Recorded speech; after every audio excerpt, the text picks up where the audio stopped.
ম্যাচে ১০টা চেয়েছিল, কাটার মাস্টার দিলেন ঠিক সেটাই।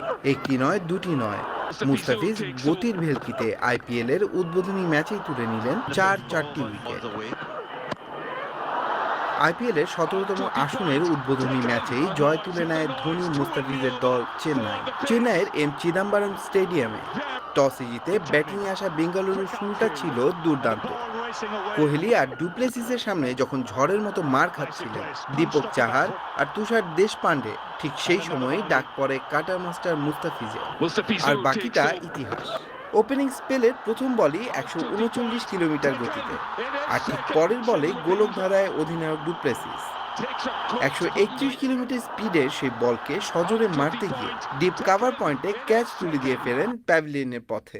৩ বল পরেই রাজার পাতিদার যেন বুঝতে পারলেন না মুস্তাফিজের বল, ক্যাচ উঠিয়ে দেন সোজা ধোনির গ্লাভসে। ১২তম ওভারে এসে সেই ফিজ যেন আরও ধারালো। এবার দ্বিতীয় বলে কোহলিকে ফেরান জাদেজার ক্যাচ বানিয়ে। আর চতুর্থ বল ক্যামেরন গ্রিনের কাছে ছিল এক জটিল অঙ্ক।